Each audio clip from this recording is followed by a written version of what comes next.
Assalamualaikum warahmatullahi wabarakatuh. Salam sejahtera bagi kita semua. Yang terhormat, Profesor Nurul Indarti, Civil Econom, Cambridge PhD, selaku pembimbing tesis saya. Yang saya hormati Bapak maupun Ibu Dewan Penguji. Perkenalkan, nama saya Nova Widyaningsih, mahasiswa Magister Manajemen FEB UGM, Angkatan 83, Konsentrasi Entrepreneurship. Pada kesempatan ini, mohon izin saya akan mempresentasikan hasil tesis saya yang berjudul Eksplorasi Motivasi, Peluang, dan Tantangan Perempuan Wirausaha dalam Membangun Bisnis Fashion Muslim. Perempuan menjadi tulang punggung dalam industri fashion, di mana pengeluaran pakaian 3 kali lipat lebih besar dibandingkan dengan laki-laki. Meskipun begitu, kurang dari 50% merek pakaian terkenal dirancang oleh perempuan, dan hanya 14% dari merek-merek besar yang memiliki eksekutif perempuan sebagai pemimpin. Hal tersebut sangat disayangkan, mengingat betapa pentingnya kontribusi perempuan dalam perekonomian suatu negara. Busana muslim atau pakaian yang lebih tertutup telah mengalami pertumbuhan pesat dalam industri fashion. Pada tahun 2022, pengeluaran muslim global untuk fashion mencapai 318 miliar dolar, dengan proyeksi akan tumbuh menjadi 428 miliar dolar pada tahun 2027. Indonesia merupakan salah satu dari 5 pasar konsumen fashion muslim terbesar di dunia. Sebagai negara dengan jumlah penduduk muslim terbesar di dunia, Indonesia memiliki potensi yang sangat besar sebagai peluang bisnis dan juga pasar dalam industri fashion muslim. Telah banyak penelitian yang membahas pentingnya gender di dalam organisasi. Namun, masih sangat kurang penelitian yang membahas gender dan faktor-faktor yang berkaitan dengan hal yang dihadapi oleh perempuan wirausaha. Konsep teoritis yang ada perlu untuk diperluas untuk menjelaskan keunikan kewirausahaan perempuan sebagai subjek penelitian dengan lebih baik. Maka, akan ada 2 poin yang akan dieksplorasi pada penelitian ini, yaitu motivasi perempuan wirausaha dalam membangun bisnis fashion muslim yang dilihat berdasarkan dimensi kekuasaan dari dalam, kekuasaan untuk, kekuasaan atas, dan kekuasaan dengan.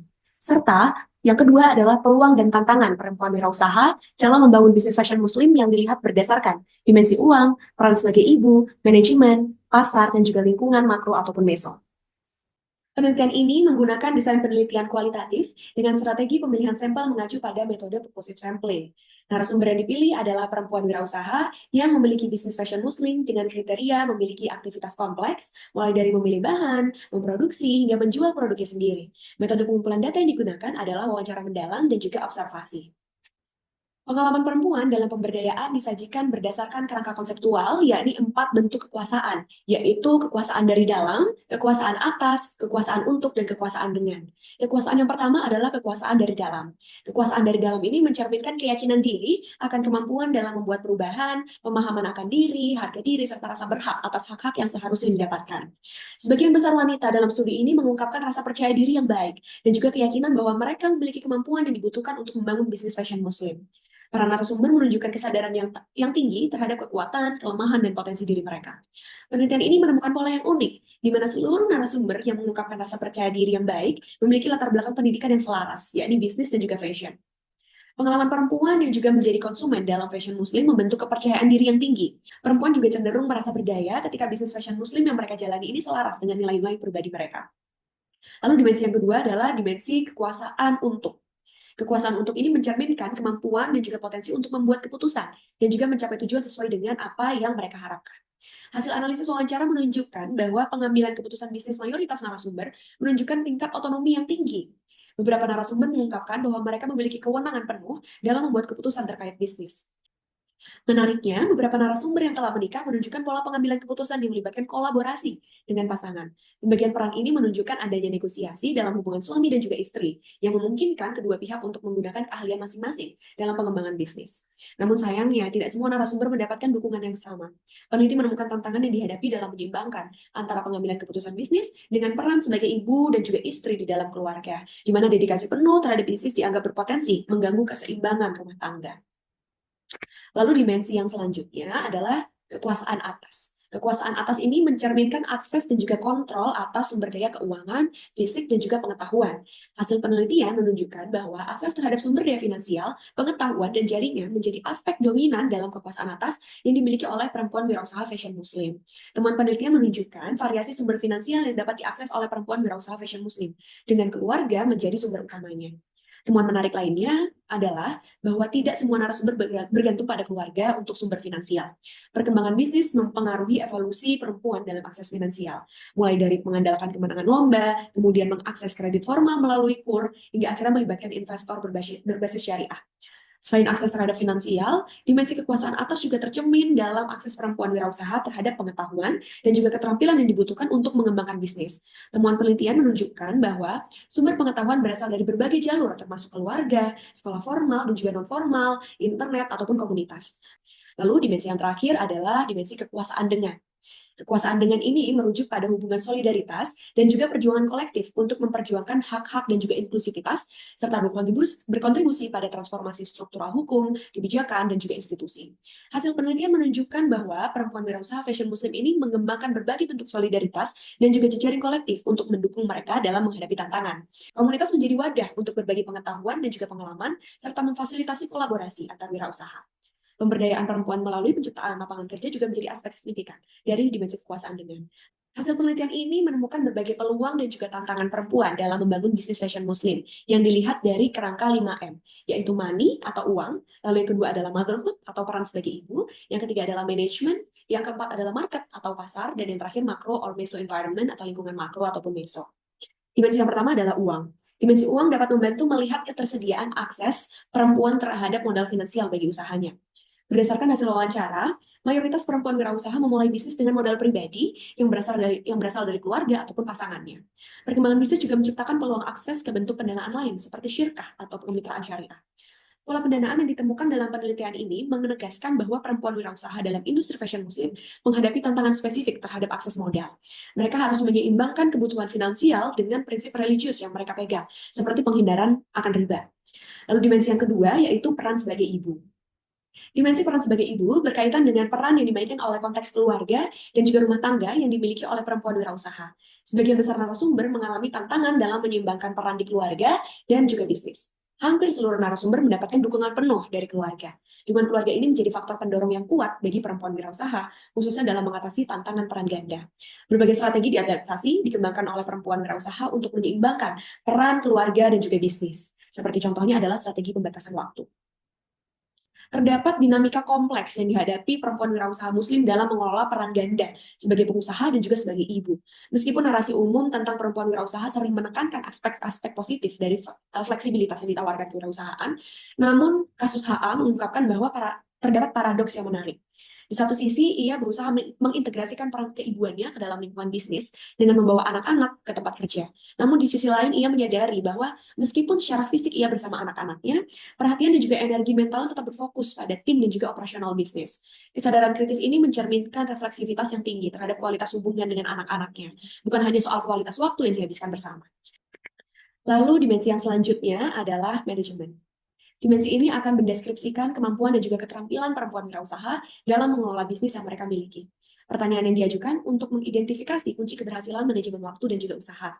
Kunci keberhasilan yang paling sering muncul dalam penelitian ini adalah riset dan juga konsistensi. Namun, penelitian ini juga menemukan adanya tantangan yang dihadapi perempuan wirausaha dalam manajemen.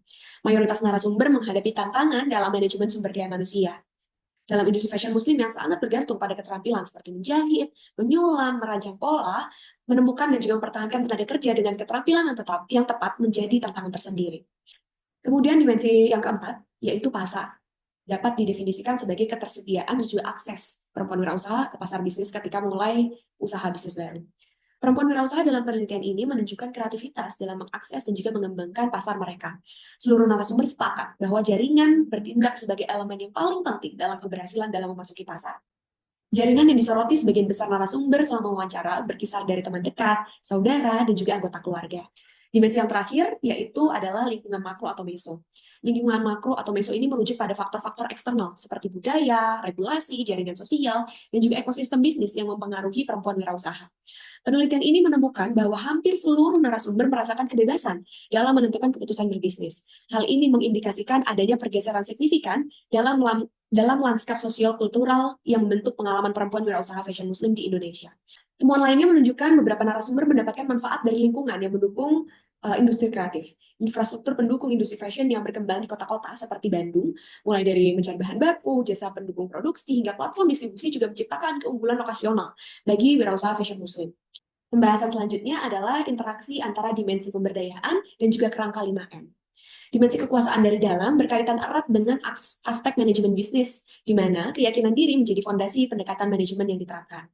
Lalu, dimensi kekuasaan untuk berinteraksi dengan peran sebagai ibu, menciptakan dinamika negosiasi peran yang dipengaruhi oleh konteks keluarga dan juga norma sosial. Dimensi kekuasaan atas berhubungan dengan dimensi uang, mendorong perempuan wirausaha mengembangkan strategi inovatif untuk mengatasi keterbatasan akses pendanaan.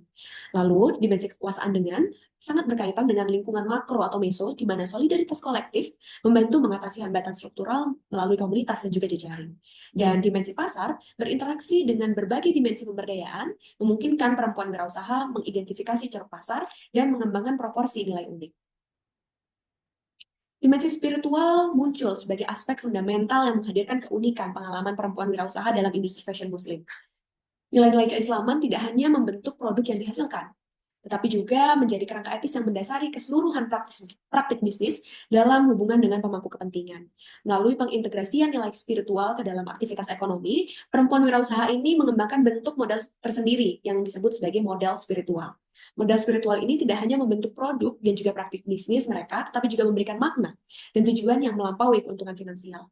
Berikut adalah sintesis temuan untuk menjawab pertanyaan penelitian. Rangka konseptual berikut menggambarkan ekosistem kompleks perempuan wirausaha dalam industri fashion muslim di Indonesia sebagai aktor utama yang menegosiasikan berbagai aspek bisnis mereka, dipengaruhi oleh 3 komponen utama yang saling berhubungan. Yang pertama adalah motivasi.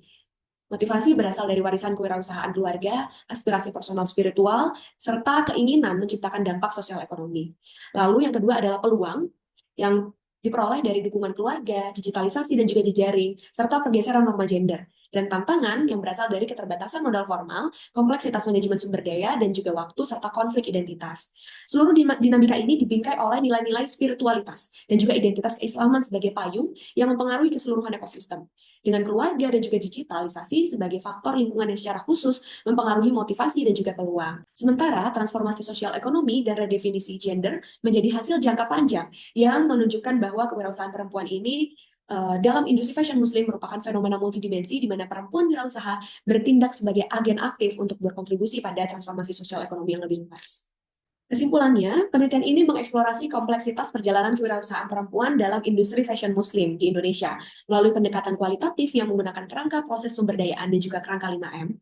Hasil penelitian menunjukkan bahwa motivasi perempuan wirausaha bersumber dari keyakinan diri, dari nilai spiritualitas, dan juga keinginan menciptakan perubahan bermakna. Sementara mereka menghadapi peluang dalam bentuk diversifikasi pendanaan alternatif, dukungan keluarga, digitalisasi, dan juga pergeseran norma gender.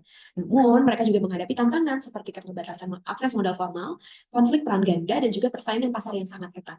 Teman penting lainnya adalah muncul modal spiritual sebagai keunggulan kompetitif unik di mana nilai-nilai keislaman tidak hanya membentuk produk, tetapi juga menjadi kerangka etis dalam praktik bisnis mereka. Lalu implikasi praktis yang pertama adalah pada tingkat kebijakan diperlukan pengembangan program yang sensitif terhadap kebutuhan spesifik perempuan wirausaha muslim, termasuk skema pendanaan syariah dan juga dukungan digitalisasi.